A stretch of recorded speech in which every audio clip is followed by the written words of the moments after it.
मित्रों नमस्कार, मैं हूं राकेश कुमार। आप देख रहे हैं मत अभिमत।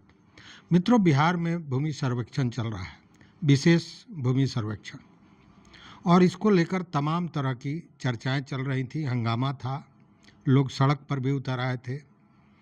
इसको लेकर सरकार ने भी बड़ी संजीदगी से इन सारे चीज़ों को देखा, समय को बढ़ाया 3 महीना। फिर बात आई तो मंत्री ने कहा कि हम उसको 3 महीना और बढ़ा सकते हैं।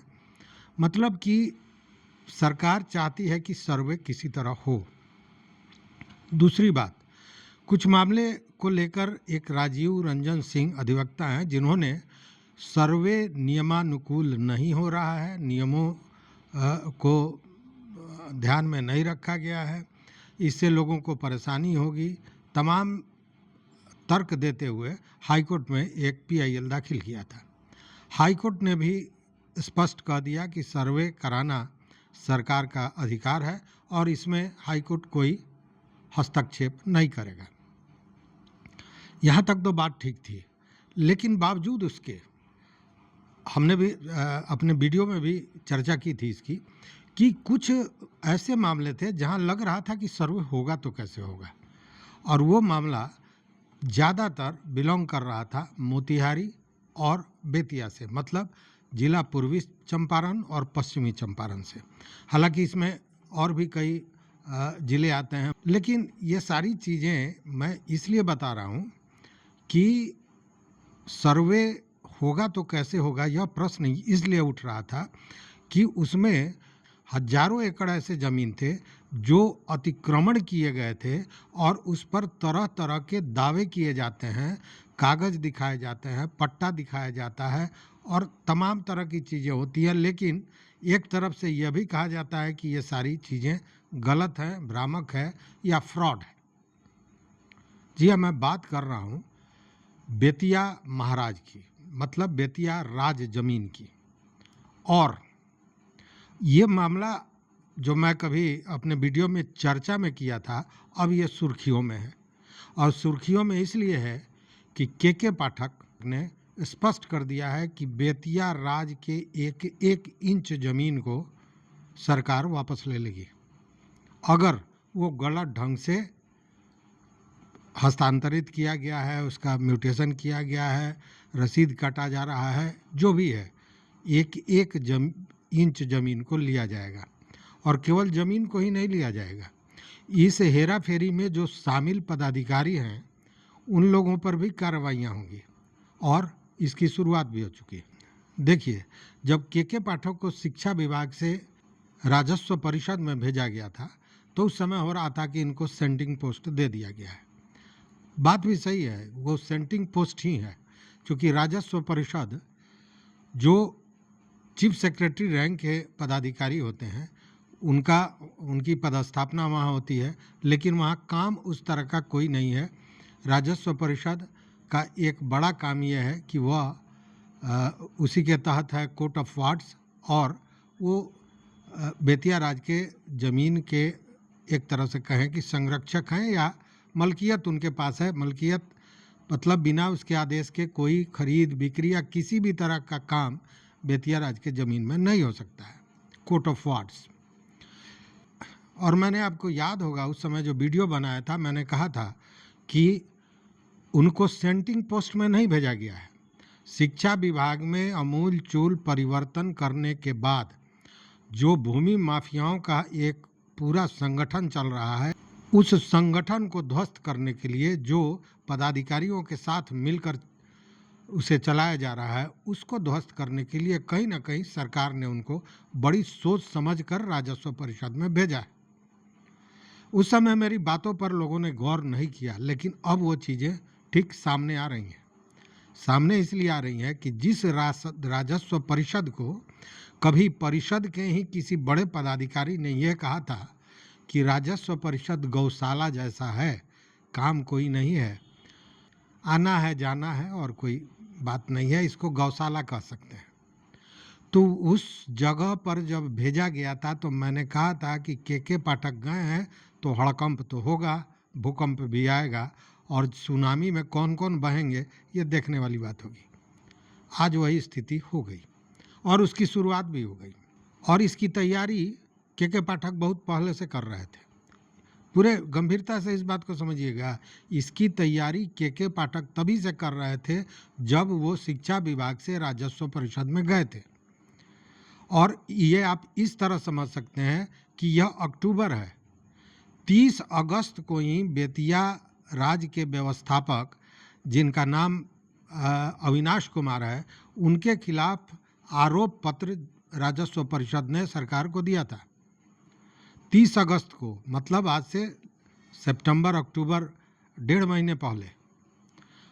वो इसलिए कि पूरी तहकीकात के बाद ये आरोप पत्र दाखिल किया गया था, मतलब कि के पाठक की नज़र शुरू से ही उन चीज़ों पर थी और उन्होंने पूरी जांच करवाई।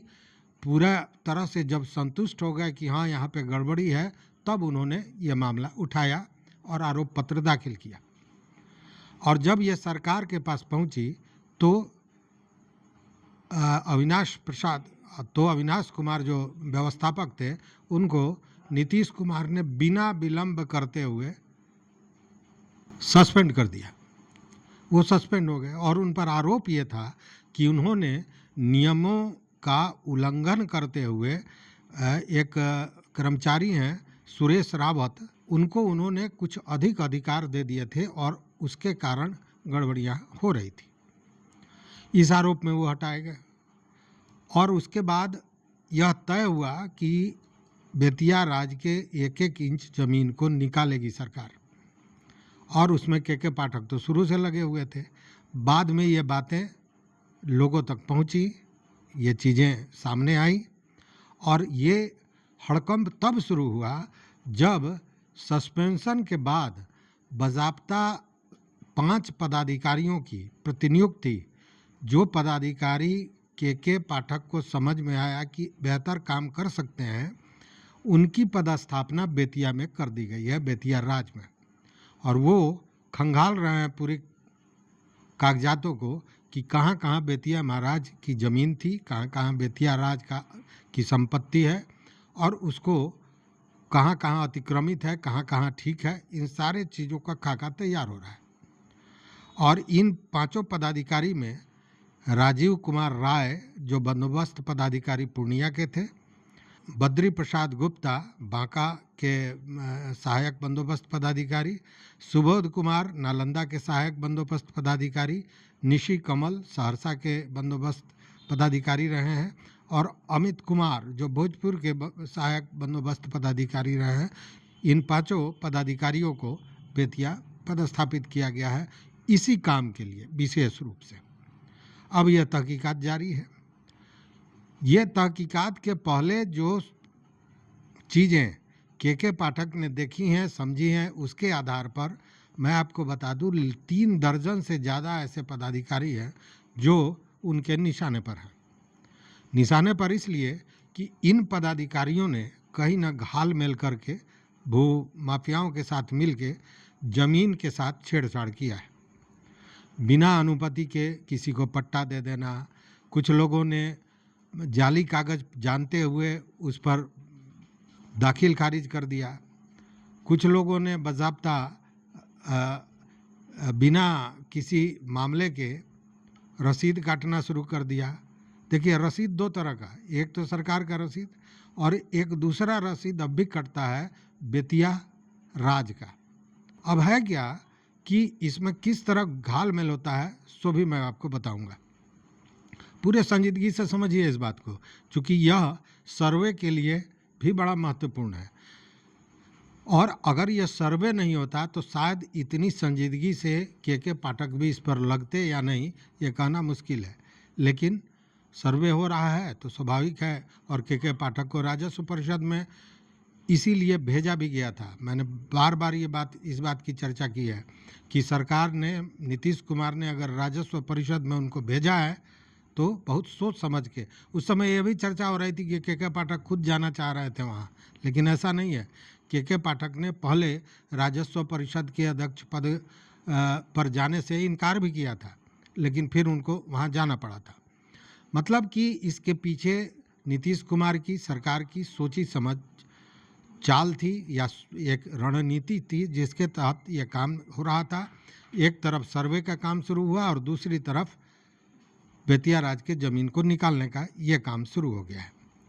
अब देखिए इसको लेकर तैयारियां बड़ी तेज़ हैं। तैयारियां ये हैं कि अब बेतिया राज का जो राजमहल जो जीर्ण शीर्ण अवस्था में पड़ा हुआ था, उसकी रंगाई पुताई उसका हो चुका है। उतना ही नहीं, बताते ये भी हैं कि बेतिया के सर्किट हाउस को भी बड़ा दुरुस्त किया गया है और उसका कारण यह है कि यह बताया जा रहा है सूत्रों से कि दुर्गा पूजा के बाद, मतलब ये पूजा छुट्टी के बाद के पाठक बेतिया में प्रवास कर सकते हैं। वो बेतिया जाएंगे, बेतिया रहेंगे और चीज़ों को देखेंगे।